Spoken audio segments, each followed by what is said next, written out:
اور ایک وظیفہ بتاؤں، وظیفہ اللہ کا نام ہے صمد. قل هو اللہ احد اللہ الصمد لم یلد ولم یولد ولم یکن لہ کفوا احد. تو یہ لفظ صمد جو ہے پورے قرآن میں صرف ایک مرتبہ آیا ہے،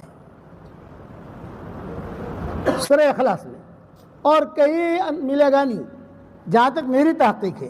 آج میں کٹھامن سے آ رہا تھا تو ہمارے جو بچے طلبہ ہیں نا، میں نے عصر کے بعد ان سے کہا بھائی قرآن شریف میں لفظ صمد سورہ اخلاص میں ہے، یہ تو پکی بات، لیکن پورے قرآن میں کہیں نہیں ہے. فجر کی نماز میں پڑھوں گا انشاءاللہ، اگر کوئی مجھے نکال کر دکھا دے تو دوسری صورتوں میں بھی صمد ہے تو اس کو 2000 روپے انعام دوں گا. سب بچوں کو لگا کہ آیا ہوں، ہاں فجر میں آئیں گے. جہاں تک میری تحقیق ہے علماء نے لکھا ہے کہ صمد یہ اتنا بڑا نام ہے اللہ کا کہ صرف ایک ہی جگہ آیا ہے، ایک جگہ سورہ اخلاص میں. تو سلف صالحین جو ہے کہتے تھے یا اللہ یا صمد، یا اللہ یا صمد، ہمیں قلب سلیم عطا فرما. اس کے بعد دعا قبول ہوتی ہے. قرآن کے اندر رحمان صمد نہیں کہا، رحیم صمد نہیں کہا، غفار صمد نہیں کہا. یہ بھی تو کہہ سکتے تھے رحمان صمد. بے اللہ جب صمد کے آگے نام لانا تھا تو ودود صمد کہہ سکتے تھے. یہ تو قافیہ ہی ملتا ہے، ودود صمد، شکور صمد، رحمان صمد، رحیم صمد، غفور صمد، کچھ نہیں. اللہ الصمد، اس میں معرفت کا پورا سمندر بھرا ہوا ہے. اسی لیے سلف صالحین تہجد میں اٹھتے تھے اور صرف ایک مرتبہ کہتے تھے یا اللہ یا صمد ہمیں قلب سلیم عطا فرما، یا اللہ یا صمد ہمیں قلب سلیم عطا فرما. اپنی حاجتیں مانگتے تھے. تو آپ بھی قلب سلیم مانگو گے انشاءاللہ. دوسری حدیث سن لو. ابو ذر غفاری بیٹھے ہوئے حضور صلی اللہ علیہ وسلم کے پاس، حضرت جبریل آئے اور آ کر کہا اہذا ابا ذر یا رسول اللہ، کیا یہ ابو ذر ہے؟ آپ نے فرمایا ہاں یہ ابو ذر ہے. ارے جبریل تم کیسے پہچانتے ہو ان کو؟ ارے حضرت آسمانوں میں دھوم مچی ہوئی ہے، دھمال ہے آسمانوں میں. کہ کیوں؟ سورہ اخلاص بہت پڑھتا ہے یہ، اللہ کو معلوم ہے یہ اللہ کا نسب نامہ ہے. جب حضرت مشرکین مکہ نے پوچھا تھا کہ محمد تمہارا نسب نامہ ہم جانتے ہیں، تمہارے باپ وہ تھے، تمہاری ماں وہ تھی، تمہارے دادا وہ تھے، تو اللہ اللہ تم کرتے ہو تو انصب لنا ربک، تم اللہ کا نسب نامہ بیان کرو. یہ آیت نازل ہوئی، یہ سورت نازل ہوئی، سورہ اخلاص. ہاں، اور پھر جو ہے حضرت جبریل جب لے کر آئے تو سارے فرشتے کہنے لگے ارے بھائی اتنی عزت کے ساتھ کیا لے جا رہے؟ کیا یہ فرمایا یہ اللہ کا نسب نامہ ہے، اللہ کا نسب نامہ لے کے جا رہا ہوں. اسی لیے صمد کا جملہ صرف سورہ اخلاص میں آیا اور کہیں نہیں آیا. اللہ الصمد، اور اللہ اور صمد ملایا، رحمان اور صمد نہیں ملایا، رحیم اور صمد نہیں ملایا. وہ تو میرے بیان میں انشاءاللہ آ جائے گا، یہ میری تفسیر جب چھپے گی اللہ تعالیٰ توفیق دے گا اس کے اندر ہم لکھ دیں گے. لیکن آپ پڑھو یا اللہ یا صمد کہہ کر دعا مانگو گے انشاءاللہ. ایک مرتبہ پڑھ لینے کے دن میں کیا فرق پڑتا ہے؟ اور سب کے لیے دعا مانگنے کا یا اللہ یا صمد، تیری مخلوق میں سے جو پریشان ہے اس کی پریشانی دور کر، جس کے جو حاجت ہے اس کی حاجت پوری کر. تو فرشتہ کیا کہے گا؟ اللہ تعالیٰ تیری پریشانی بھی دور کرے، تیری حاجت بھی دور کرے. اللہ تعالیٰ سے ہم یہ سوال کریں کہ اللہ تعالیٰ آپ کو کیا پسند ہے؟ بھی اللہ کو ہم دیکھ تو نہیں سکتے، لیکن دل میں پوچھ تو سکتے ہیں کہ اللہ آپ کو کیا پسند ہے، تاکہ ہم وہ کام کریں. نماز پسند ہے تو نماز پڑھیں اچھی طریقے سے، حج پسند ہے تو حج کریں، عمرہ پسند ہے تو عمرہ کریں. کہ آپ کو جو ہے جماعت میں نکلنا زیادہ پسند ہے تو جماعت میں نکلیں 4 مہینے 1 سال. قرآن پڑھنا پسند ہے تو قرآن پڑھیں. یہ ایک سوال ہے کہ آدمی اللہ تعالیٰ سے پوچھے کہ اللہ آپ کو کیا پسند ہے، تو جواب کیا آئے گا بتاؤں؟ کہ نماز پسند تو ہے لیکن اتنی زیادہ نہیں. جماعت میں نکلنا، چلہ دینا، چلہ دینا بھی اچھا ہے لیکن ٹاپ نہیں ہے. حج کرنا، عمرہ کرنا یہ بھی پسند ہے لیکن یہ ٹاپ نہیں ہے. یہ کہا کہ جو قرآن پڑھنا یہ بھی پسند ہے، قرآن پڑھنے والے سے اللہ بات کرتا ہے، لیکن ٹاپ نہیں ہے۔ ٹاپ اگر چاہیے تو اللہ کو کیا پسند ہے؟ اللہ تعالیٰ کو اچھے اخلاق پسند ہے۔ دل سے آدمی اچھے اخلاق لوگوں کے ساتھ برتے۔ حدیث میں آتا ہے کہ حشر کے میدان میں اللہ تعالیٰ اس آدمی کی طرف دیکھے گا بھی نہیں۔ دائیں طرف سے آئے گا اللہ تعالیٰ یوں کر لیں گے، یہاں آئے گا تو اللہ یوں کر لیں گے۔ اللہ کا بارے میں طاقت تو کھرا اللہ دیکھے گا بھی نہیں، چاہے جتنی نمازیں پڑھی ہوں، چاہے جتنے حج کیے ہوں، چاہے جتنے چلے دیے ہوں، چاہے جتنے عمرے کیے ہوں، جتنی مساجد بنائی ہو، اللہ دیکھے گا بھی نہیں۔ پوچھا گیا بدبخت کون ہے وہ ایسا آدمی کہ جسے اللہ دیکھے گا بھی نہیں، حالانکہ کام سارے کیے ہیں؟ تو کیا فرمایا کہ اس آدمی کی طرف، اس عورت کی طرف اللہ نہیں دیکھے گا، چاہے کتنا ہی دیندار دنیا میں کیوں شمار نہ ہوتا ہو۔ کون ہے وہ بدبخت آدمی؟ یہ فرمایا کہ جس کی بد زبانی سے، جس کی بد اخلاقی سے، جس کی بد کلامی سے لوگوں نے اس سے ملنا جلنا چھوڑ دیا ہو۔ بعض لوگ ہوتے ہیں نا کہ یار اس سے مت ملو، ان کو ہوگا تو 10 سنائے گا اپنے کو، یہ آتا ہے روایتوں میں۔ اس لیے اللہ تعالیٰ کو اخلاق یہ سب سے زیادہ پسند، بد اخلاقی یہ سب سے زیادہ ناپسند۔ حضور صلی اللہ علیہ وسلم کو جو تعریف کی اللہ تعالیٰ نے، یہ تعریف نہیں ملے گی کہ آپ بہت اچھی نماز پڑھتے ہیں، قرآن میں کوئی آیت نہیں ملے گی آپ کو۔ آپ بہت اچھا قرآن پڑھتے ہیں، قرآن شریف میں کوئی آیت نہیں ملے گی۔ آپ کا حج بہت اچھا ہے، قرآن میں نہیں ملے گا آپ کو۔ کہ آپ کا عمرہ کہ بہت اچھا ہے، یہ نہیں ملے گا کہیں۔ حالانکہ تہجد بھی پڑھتے تھے، نماز بھی پڑھتے تھے، اللہ کے راستے میں بھی جاتے تھے، لیکن آپ کے اخلاق کی تعریف ملے گی۔ وَإِنَّكَ لَعَلَىٰ خُلُقٍ عَظِيمٍ، نبی جی آپ تو بہت اونچے اخلاق پر ہیں۔ اس لیے اخلاق سیکھو، اور اخلاق میں سب سے پہلی آتی ہے کیٹیگری خدمت کی۔ دیکھو ایک پوائنٹ بتاتا ہوں، کوئی مولوی بتائے گا نہیں آپ کو۔ ہماری شریعت میں جتنی نیکیاں ہیں ان سب کو اگر قبول کرانا ہو تو 100% اخلاص لائیے آپ۔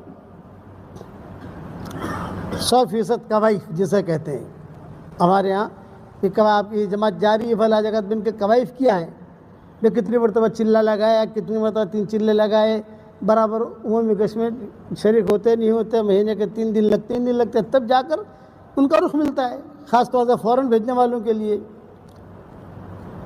تو ہر نیکی کے لیے 100% کوائف کی ضرورت ہے۔ نماز قبول کرانی ہے 100% کوائف لائیے آپ، روزہ قبول کرانا ہے 100% کوائف لائیے آپ، حج قبول کرانا ہے 100% کوائف لائیے۔ صرف ایک نیکی ہماری شریعت میں ایسی ہے جس میں 100% کی ضرورت نہیں ہے، اور وہ کون سی نیکی ہے؟ خدمت۔ 0 بھی ہوگا نا، خدمت بھی قبول ہوگی۔ بدکار عورت نے صرف پانی پلایا کتیا کو، مغفرت ہو گئی۔ اب وہ دیندار نہیں تھی، وہ بدکار عورت تھی، خالی کتے کو پانی پلایا۔ یہ اتنی اونچی چیز ہے، خدمت، اخلاق، کسی کے ساتھ اچھا برتاؤ کرنا، کسی کو اچھی باتیں بتانا، کسی کے ساتھ میٹھی زبان سے بولنا۔ یہ نہیں میٹھی زبان سے بولے اور دل میں کچرا بھرا ہوا ہو۔ اللہ کو سب معلوم ہے کس کے دل میں کیا ہے۔ اِنَّهُ عَلِيمٌ بِذَاتِ الصُّدُورِ۔ علماء نے لکھا ہے کہ خدمت کرنے کی کئی قسمیں، اخلاق کی کئی قسمیں۔ ایک قسم ہے کہ مال دے دو کسی کو، آدمی ہر آدمی مال نہیں دے سکتا، خود کمزور ہے، تو میں چلو اس کے لیے کوئی ادنا درجہ خدمت کا اور ادنا درجہ اخلاق کا، یہ ادنا سے ادنا درجہ کہ آدمی اس کے لیے دعا کرے. یہ تو کر سکتا ہے کہ نہیں کہ اس میں پیسہ لگتا ہے. آپ نے فرمایا کہ بعض بخیل ایسے ہوتے ہیں جو دعا بھی نہیں کرتی، اور جب دعا مانگو قبول تھی جائے تو یہ بد اخلاق ہے. اللہ کو بد اخلاق پسند نہیں. اخلاق والا مرد، اخلاق والی عورت، یہ اللہ کو پسند ہے. حضور صلی اللہ علیہ وسلم نے اخلاق پر تقریر نہیں کی، حدیث بیان کی، یہ کرو یہ کرو یہ کرو، لیکن اخلاق خود برتے حضور صلی اللہ علیہ وسلم نے. حضرت عثمان غنی یہ مالدار صحابہ میں شمار ہوتا ہے. معاذ بن جبل یہ بھی بہت بڑے مالدار تھے، بعد میں فقیر ہوئے، ان کا قصہ ہوا، لیکن بہت رئیس آدمی تھے وہ معاذ بن جبل پہ. یہ غریب صحابہ میں شمار ہوتا ہے ان کا. لیکن آپ نے کیا فرمایا؟ ہنی اللہ کے ابن مسعود، اے ابن مسعود تیرے لیے خوشخبری ہے، تجھے جب تولا جائے گا تو تیری پنڈلیوں کا وزن احد پہاڑ سے زیادہ ہوگا. 5 کلومیٹر کا ہے احد پہاڑ. ہم مدینہ منورہ میں ہوتے ہیں تو ساتھیوں کو ہم کہتے ہیں کہ ابھی چلو ہمیں ذرا احد پہاڑ پر چکر لگوا لو، سمجھے راؤنڈ. تو برابر جب پورا یوں چکر لگاؤ تو 5 کلومیٹر ہوتا ہے. یہ شاباشی دی حضور صلی اللہ علیہ وسلم نے حضرت عبداللہ ابن مسعود رضی اللہ تعالیٰ تمہیں یہ ملے گا. ام ایمن چہرے کا دیوار میں سیدھی سادھی، کوئی کشش کی چیز نہیں. کسی کو بدصورت نہیں کہہ سکتے بھائی. ہاں حیدرآباد والے یہ سننا، ارے بہت بدصورت ہے، نہیں. کیوں نہیں کہہ سکتے؟ اس لیے قرآن میں هو الذی خلقکم وصورکم فاحسن صورکم، اس نے تم کو پیدا کیا ہے، تمہاری صورتیں بنائی اور تمہاری صورتیں اچھے بنائی. جسے اللہ اچھا کہے ہم بدصورت کیوں کہیں بھائی؟ بس اتنا بھی قبول صورت نہیں ہے. جو آنکھ کو نہ لگے وہ دل کو کیا لگے. مبہم بات کرے آدمی، دیکھو بہت کالی کلوٹی ہے، بہت کالا کلوٹا ہے، بہت بدصورت ہے، بہت. هو الذی خلقکم وصورکم فاحسن صورکم، تمہاری صورتیں ہم نے بہت اچھی بنائی ہیں. ہر ایک کی صورت اللہ نے اچھی بنائی ہے، چاہے کالا ہو، چاہے گورا ہو، چاہے ٹھنگنا ہو. جو کس نے پیدا کیا اس کو بھائی؟ اللہ. تو یہ ام ایمن جو تھی یہ شروع سے لے کر اخیر تک حضور صلی اللہ علیہ وسلم کے ساتھ رہی ہے. شروع سے لے کر آپ کی پیدائش سے لے کر، پیدائش کے وقت بھی تھی، بعد میں سفر میں بھی رہی، آخر تک حضور صلی اللہ علیہ وسلم کے انتقال تک لمبی عمر پائی ہے ام ایمن نے. سب اور جو ہے حضور صلی اللہ علیہ وسلم کبھی کبھی کہتے تھے مجھے ماں کا پیار ملتا ہے اس سے. شروع سے لے کر آخر تک، یہاں تک کہ حضرت عمر کے زمانے تک، حضرت عمر کے دور میں بھی زندہ تھی. جب وہ شہید ہوئے حضرت عمر یہ زندہ تھی ام ایمن. اس کے بعد پھر ان کا انتقال ہوا. تو ان کے قصے حدیث میں بہت آتے ہیں ام ایمن کے. ایک ام ہانی ہے، یہ تو حضور صلی اللہ علیہ وسلم کی چچازاد بہن تھی، حضرت علی کی بہن، اور حضور کی چچازاد بہن. جہاں حضور صلی اللہ علیہ وسلم مکہ میں قیام کرتے تھے کہ مجھے ام ہانی کے گھر میں ٹھہرانا. آپ فرماتے تھے کہ مجھے ام ہانی کے گھر میں میرا پڑاؤ ڈالنا، کمرہ وغیرہ ٹھیک کر دیتی تھی. اور ایک ام ایمن ہے آخر تک، یہاں تک کیا پیدا ہوئے تو وہ ساتھ تھی. یہاں تک کہ حضور صلی اللہ علیہ وسلم جب تھوڑے سے بڑے ہوئے تو بھی یہ ساتھ تھی. حضور صلی اللہ علیہ وسلم کے بچپن میں جب آپ 4 سے 5 سال کی عمر میں مدینہ منورہ کا سفر ہوا تو یہ ساتھ تھی. صرف طائف کے سفر میں یہ ساتھ نہیں تھی. آپ کا جو طائف کا سفر ہوا تو اس وقت میں یہ ساتھ نہیں تھی ام ایمن. لیکن اب عبد المطلب جو ہے اور ابو طالب اس پر بہت اعتماد کرتے تھے، ام ایمن پر بہت اعتماد. اسی لیے عبد المطلب نے کہا تھا کہ جب تک میں زندہ ہوں تو تم جو ہے محمد کو سنبھالتی رہو. یہاں تک کہ آپ صلی اللہ علیہ وسلم کا جب سفر ہوا، قصہ لمبا ہے. طائف گئے، طائف جا کر سب قصے ہوئے. بچپن میں حضور صلی اللہ علیہ وسلم کے ساتھ آپ کی عمر 3 سال کی تھی یا 4 سال کی تھی. حضرت حلیمہ جو ہے یہ حضور صلی اللہ علیہ وسلم کو لے کر گئی، بچپن کے اندر ایک تو لے کر گئی، لیکن برکتیں دیکھی، ارے برکت بہت برکتی بچہ ہے یار، برکتی بچہ ہے۔ واپس آئی سال سوا سال کے بعد، تو کہا آمنہ سے اب حضور کی والدہ سے، بھئی یہ بچہ جو ہے بڑا برکتی ہے، پھر سے ہمیں دے دو، کچھ خدمت کریں ہم وہاں۔ تو ان کی والدہ نے کہا کہ بھئی بہت اچھا ہے، لے جاؤ، مکہ مکرمہ میں تو ڈائریا کی بیماری پھیلی ہوئی ہے، بچے مر رہے ہیں، مجھے بھی ٹینشن ہوا کہ بھئی یہ محمد کو لے کے آئی ہے، میں کیسے رکھوں گی یہاں، تم لے جاؤ واپس۔ تو حضور پھر لے گئی حضرت حلیمہ۔ اب جب بڑے ہوئے حضور صلی اللہ علیہ وسلم، 2.5 سال 3 سال، تو آپ صلی اللہ علیہ وسلم دوڑتے تھے وہاں۔ 2.5 سال 3 سال کا لڑکا تو تھوڑا سا دوڑتا ہے، بھاگتا ہے، بیٹا یہ لے آؤ، لے آتا ہے، کام کرتا ہے تھوڑا بہت جو ہے۔ تو حلیمہ نے ایک کام یہ کیا کہ روزانہ حضور صلی اللہ علیہ وسلم کے کپڑے بدلتی اور غسل بھی دیتی، نہلاتی، اور اس دور کے اعتبار سے بن سنور کر کے بچوں کو بنا سنوار کر کے تیار کر کے اپنے بیٹے بیٹیوں کے ساتھ جنگل میں بکریاں چرانے بھیج دیتی۔ یہ حلیمہ نے ترتیب شروع کی، بھئی یہاں ہے، گھر میں بیٹھے بیٹھے کیا کرے گا، تھوڑا بچوں کے ساتھ جائے گا، کھیلے گا، کودے گا، وہاں آبشار ہے۔ طائف قبیلے بنو سعد کا مطلب ہمارا ہندوستان کا شملہ، ہمارا ہندوستان کا کشمیر، وہاں آبشار بھی ہے، وہاں باغات بھی ہے، وہاں انگور بھی ہے، وہاں گلاب بھی بہت پکتے ہیں، طائفی گلاب بہت مہنگا ہوتا ہے، وہاں کی زمینوں کے بھاؤ بھی بہت مہنگے۔ تو حضور صلی اللہ علیہ وسلم کو بھیجتی روزانہ، آپ صلی اللہ علیہ وسلم بھی بھائیوں کے ساتھ جاتے، کھیلتے کودتے، شام واپس آ جاتے۔ ایک دن ایسا ہوا کہ سارے کے سارے بھائی کھیل رہے تھے، اور آپ بھی کھیل رہے تھے سب بھائیوں کے ساتھ،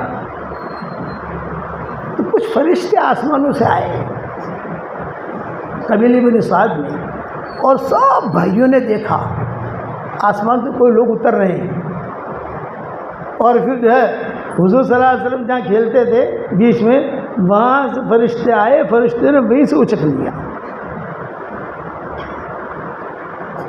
سب بھائیوں نے دیکھا، ارے ہمارا بھائی، قریشی بھائی کہتے تھے، قریشی بھائی، اخونا قریشی، اخونا قریشی، قریش تھے نہیں مکہ والے سب، قریشی، اخونا قریشی، اخونا قریشی، اخونا قریشی لے جا رہے ہیں، ان کی تو کوئی طاقت ہے نہیں کہ حضور کو چھڑانے کی۔ اور بڑی پہاڑی تھی وہاں پر، وہ پہاڑی اب بھی ہے، کبھی جانا ہو تو دیکھ لینا، ٹور والے دکھا دیں گے آپ کو انشاءاللہ۔ اس پہاڑی پر حضور صلی اللہ علیہ وسلم کو بٹھایا، یہ لوگ دیکھ رہے ہیں نیچے سے سارے کے سارے، حضرت شیمہ بھی تھی اس میں دیکھنے والوں میں، رضائی بہن تھی حضور صلی اللہ علیہ وسلم کی، دیکھ رہے ہیں کہ کیا ہو رہا۔ فرشتوں نے مل کر کرتا نکالا، آپ کو لٹایا، سب دیکھ رہے ہیں یہ لوگ۔ پھر جب آپ کا شق صدر ہوا، جو شق صدر ہوا، سینہ چاک کیا تو خون نکلا، جو خون نکلا تو ظاہر بات ہے کہ آدمی خون سے گھبراتا ہے، ارے خون نکلا، یہ تو مر گیا، ہمارا بھائی تو مر گیا۔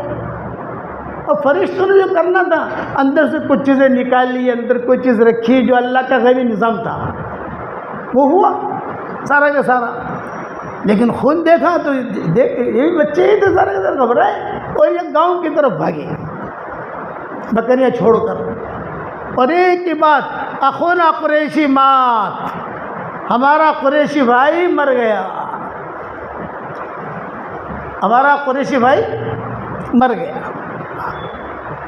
میں اصل قصہ سنا رہا ہوں ام ایمن پر کہ چہرہ مہرہ کیسا تھا اور درجہ حضور نے کیا دیا، شاباشی کیا ملی۔ تو ہمیشہ یاد رکھنا، شاباشی جو ملے گی وہ چالاکی کے اوپر نہیں ملے گی۔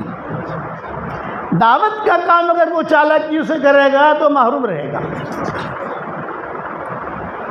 اور دعوت کا کام اگر اخلاص سے کرے گا تو وہ چمکے گا۔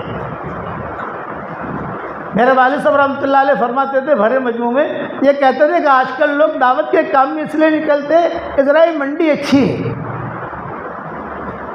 یہ منڈی اچھی چل رہی ہے، کھانا بھی مل جاتا ہے، سفر بھی ہو جاتے ہیں، دنیا بھی دیکھ لیتے ہیں. ابا کہتے تھے کہ یہ محروم رہے گا، کہ آدمی محروم ہے. یہ ذمہ داریوں کا کام ہے. نبیوں کی ذمہ داری دی جاتی تھی جو آپ کو اللہ نے مجھے اور آپ کو دی ہے. اس لیے ہمارے دعوت کے کام میں کوئی چالاکی نہیں چلتی. جو اخلاص کے ساتھ چلتا رہے گا، کوئی اسے پہچانے نہ پہچانے، لیکن اللہ اس کو پہچانے گا اور اللہ اس کو اپنے لیے قبول چھانٹ لے گا. هو اجتباکم وَأَنَا اخْتَرْتُكَ فَاسْتَمِعْ لِمَا يُوحَىٰ. موسیٰ علیہ السلام کو کہا میں نے تجھے پسند کر لیا ہے، بس ختم ہو گئی بات، میں نے تجھے چھانٹ لیا ہے. هو اجتباکم، اللہ نے تم کو چھانٹا ہے. کن کو؟ ہم کو. اب اس میں اگر آدمی چالاکیاں کرے تو محروم رہے گا. ہاں دنیا تو مل جائے گی، کرسی مل جائے گی، بیان بھی اچھا کر لو گے آپ، سب کچھ ہوگا. سب سے پہلے جہنم میں کون جائے گا؟ ایک سوال ہے کہ سب سے پہلے جہنم میں کون جائے گا؟ یہود نصارہ؟ نہیں. مشرکین؟ نہیں. مجوسی؟ نہیں. تو کون جائے گا؟ وہ دین کے کام کرنے والے سب سے پہلے جہنم میں ڈالے جائیں گے جن کی نیتوں میں کھوٹ تھا. صحیح حدیث ہیں. یسعر کا مطلب ہے جہنم بھڑکائیں گے. ہم ایسے لوگوں کو ڈال کے جہنم بھڑکائیں گے، ڈالیں گے جا کے جہنم بھڑکے، خود بھی ڈوبے اور قوم کو بھی ڈبویا. تو شاباشی جو ملتی ہے وہ انسان کی اندر کی نیت پر ملتی ہے. وَمَنْ أَرَادَ الْآخِرَةَ وَسَعَى لَهَا سَعْيَهَا وَهُوَ مُؤْمِنٌ فَأُولَٰئِكَ كَانَ سَعْيُهُمْ مَشْكُورًا. جو آخرت کا ارادہ کرے اور اس کی صحیح کوشش کرے اور ایمان کی حالت میں کرے، یقین کے ساتھ کرے، اللہ کہتے ہیں کہ اس کی کوشش ہمارے یہاں قابل قبول ہے. آپ کا کوئی خواہ پوچھے نہ پوچھے، آپ کو کوئی ہدیہ دے نہ دے، آپ کو کوئی کرسی دے نہ دے، کوئی آپ کو آگے بلائے نہ بلائے، اللہ کی بزم سے نکلنا نہیں چاہیے. لوگ سمجھے مجھے مسکین و حقیر و تنکی، شاعر کہتا ہے لوگ سمجھے مجھے مسکین و حقیر و تنکی، وہ نہ کہہ دے کہ میری بزم کے قابل نہ رہا. اگر اللہ نے کہہ دیا کہ یہ زہریلا پھوڑا